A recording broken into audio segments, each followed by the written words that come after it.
Hey guys, Mr. Gibson here. I'm going to take you guys through microeconomics FRQs from 2016. Okay, so the first question has to do with the overall macroeconomy. More and more over the years, I've seen questions where they will uh, do the Phillips curve instead of the ASAD, but they're going to want you to relate it back to the ASAD often. I made a little mistake a few days ago on one of y'all's where it was talking about the Phillips curve, but then wanted to relate it back to the ASAD. So just kind of be, when you start seeing Phillips curve versus ASAD, just be careful what you're looking at. Okay. So anyway, assume the United States economy is currently in short run equilibrium and the actual unemployment rate is above the natural rate of unemployment. Draw a single correctly labeled graph with both the long run Phillips curve and the short run Phillips curve. Label the short run equilibrium point P. All right, so get my tool here. All right, so here's this. This is the unemployment rate versus the inflation rate, showing us the trade off. In the short run, there is a trade off between unemployment rate and the interest rate, the inflation rate. That's what this Phillips curve goes to show. In the long run, though, the inflation rate won't matter. But right now, in the short run, it does matter. And we're in a situation where the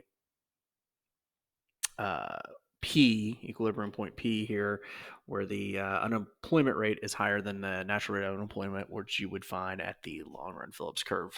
Okay. Done with that.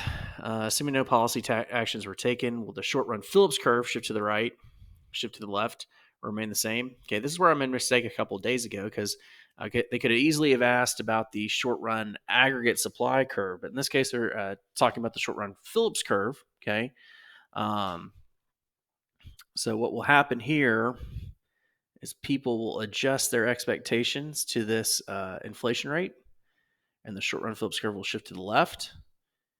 It's related to the short run aggregate supply curve because the aggregate supply curve will shift to the right because as people lower their inflationary expectations, nominal wages decrease, which causes the aggregate supply short run aggregate supply curve to shift to the right. But in this case, we show that with the short run Phillips curve by shifting it to the left, showing that people are adjusting to this inflation rate. And so the explanation needs to include something about maybe nominal wages and this leftward shift and talking about inflationary expectations. Okay. Because that's all that shifts the short run Phillips curve is inflationary expectations shifts to the left if there's deflationary expectations, a lower inflation rate that's expected versus shifting to the right if the higher inflation rate is expected than uh, what was typical. All right, if the Federal Reserve Bank wants to lower unemployment, what expansionary open market operation would it use? So this is where you have to kind of think and go, okay, they need to uh, expand the money supply. They need to increase the money supply, and to do that with an open market operation, they're going to have to buy bonds because you see they'll take the bond out of the bank and give the bank cash. That cash the bank can put in its reserves. Okay, so they are going to buy bonds. How will the open market operation you identified in Part C affect the following? Federal funds rate. All right, so when they buy bonds, okay, that means that banks have more cash in their reserves. The federal funds rate is the rate that they banks lend to each other. So if if a bank is going underneath their need to fill in their reserves to meet the required reserve ratio, they'll borrow from other banks. But in this case, if the Federal Reserve has bought bonds, banks are flush with reserves, so they presumably they do not have to borrow as much from other banks. That decreases the demand for federal funds, and decreasing the demand will cause the rate for federal funds to fall. Okay, real interest rate in the short run, they've increased the money supply. So whenever you increase the money supply, it will decrease the interest rate. All right. Given your answer in Part D2, what will the effect on the real gross domestic product in the short run? Explain. The interest rate's fallen.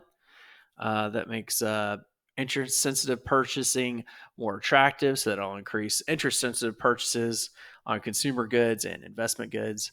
And as that happens, it'll increase investment spending and consumer spending and even net exports, which will in turn uh, cause I'll lose my train of thought. Will cause AD to increase, and as AD increases, we have a GDP increase. Okay, let's look at the scoring guidelines here. Pretty straightforward one. There's our graph. Um,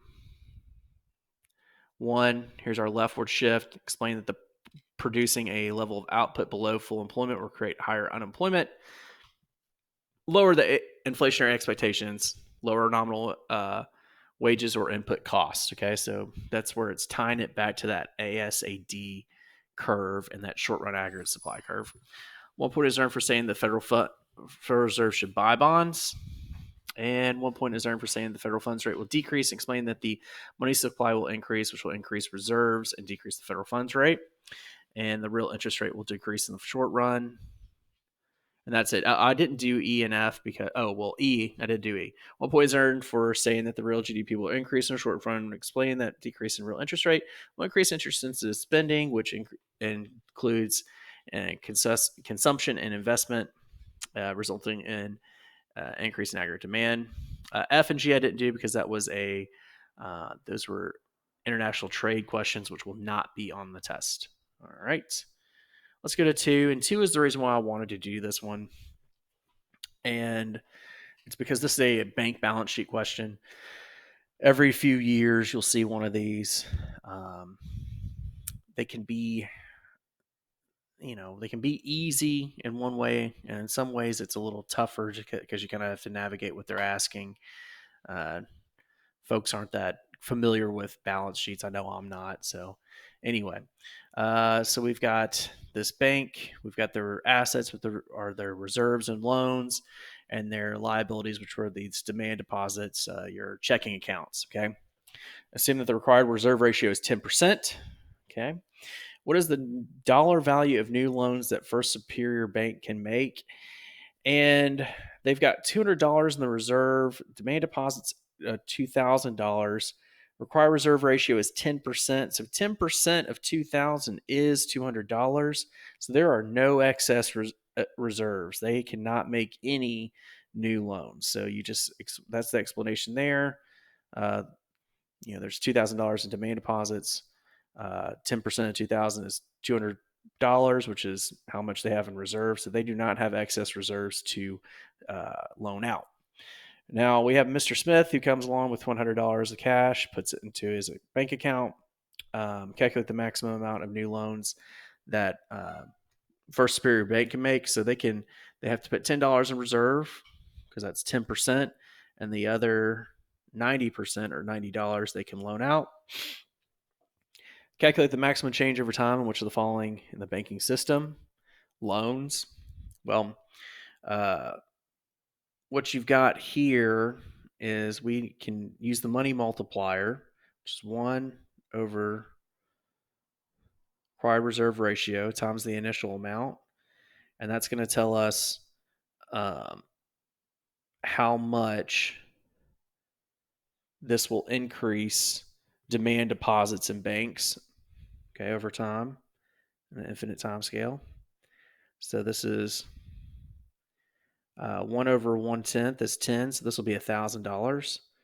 So including Mr. Smith's $100, his demand deposits go up by $1,000. Okay, but you got to remember this initial amount that was loaned out was not 100; it was 90. So new loans are $900. Okay, because that initial $100, because that initial $10 is not loaned out. Okay. Or you could have done the $900 and then added the $100 of Mr. Smith in his demand deposits, because $90 is loaned out and it multiplies increasing demand deposits in other banks by $900. Add the $100 that Mr. Smith has in there, and you got $1,000. As a result of Mr. Smith's $1,000 cash deposit, what's the maximum change over time in the money supply? Again, you'd say $1,000, right? Because that's the money multiplier. But remember, $100 already existed of that.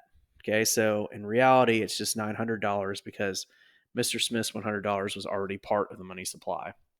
Provide one reason why actual change in money supply can be smaller than maximum change identified. Well, banks, this all assumes that people take their money and put it in banks. It also assumes that banks loan out uh, all money and just keep 10% in reserves. Well, so there's your two reasons. Banks could keep excess reserves, or folks could hold on to their money and not put them in banks. Okay, let's look at the scoring guide real quick on this one. All right, so you got your bank without an excess reserve, so they can make any new loans. With Mr. Smith's money, they can make $90 worth of loans. With Mr. Smith's, the $90 they're going to loan out with Mr. Smith will cause $900 more in loans from the banking system. With that $900 plus the $100 from Mr. Smith, it'll create $1,000 more dollars into demand deposits.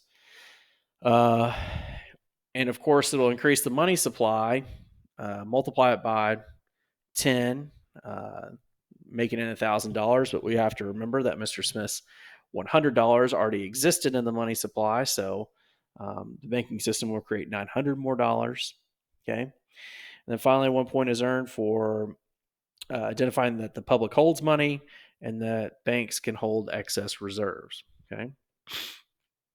All righty. On to the number 3. And here we have a classic, could see it on a micro or macro exam, specialization and trade question. Okay. We got John and Erica. They're making donuts and cupcakes. John can make 200 donuts or 100 cupcakes. Erica can make either 150 donuts or 50 cupcakes. First question, absolute advantage. Who has it? In donuts, John has absolute advantage in donuts because he can make 200 donuts versus Erica's 150. There's your explanation. Who has comparative advantage in producing donuts? So this is where we're going to have to do a little math here, okay? All right, so let's first do John, all right? And we want to see whoever has the lower opportunity cost, who has the lowest cost of producing donuts, okay? And so we want to see John can make 100 cupcakes per 200 donuts. So that's 1/2 cupcake per donut. Okay, so that's his cost per donut is 1/2 of a cupcake versus Erica. She can make 50 cupcakes per 150 donuts. Okay, so that's 1/3 cupcake per donut. So to Erica, it cost her 1/3 of a cupcake to make a donut, whereas for John, it cost him 1/2 a cupcake to make a donut. So for Erica, it's cheaper to make a donut, okay?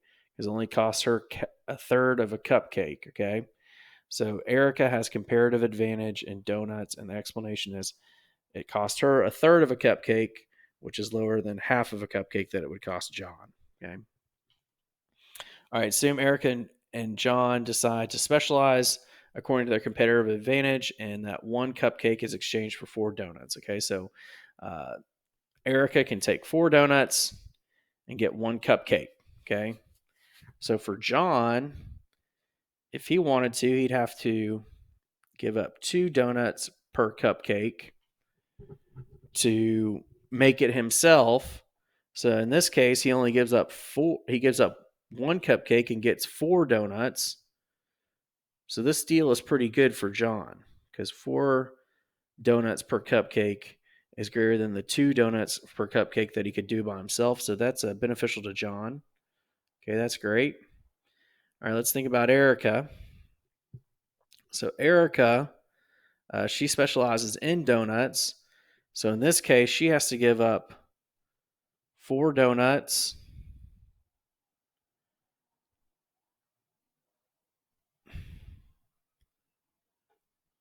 for a cupcake. Okay. If she did it by herself, could give up 3 donuts per cupcake. So this is a bad deal for her because she could, if she wanted to do it by herself, she would give up 3 donuts to make a cupcake. So she doesn't want to give up 4 donuts to make a cupcake. So this is not a beneficial trade for Erica. All right, assume that Erica discovers a new cupcake production technique that will increase her daily production of cupcakes only. Using donuts on the horizontal axis, draw a correctly labeled production possibilities curve for Erica before and after the cupcake uh, production change. All right, so we're just looking at Erica and we're just making a production possibilities curve. So far, we've assumed constant um, opportunity costs. A donut, cupcake. What she can make 150 donuts right now. 50 cupcakes. Technology change only affected cupcakes. So it's going to raise our production possibilities curve like that because now she can make more cupcakes with this technological advance, but it doesn't affect how she can make donuts. Okay. Check the answers real quick. 1 point is earned for John. Absolute advantage, explaining that John can produce more donuts. That's what absolute advantage means. Uh, Erica has comparative advantage in donuts and explaining that her opportunity cost per donut is less than John's opportunity cost because 1/3 is less than 1/2. Uh, John will benefit from specialization in trade, and we explained that, but you didn't explain it in the problem. 1 point is earned for indicating that Erica will not benefit. Again, we explained that, but you wouldn't have to explain it in the problem. And then there's our new production possibilities frontier or curve for Erica after this technological advance in cupcake production. All right, thanks for your attention.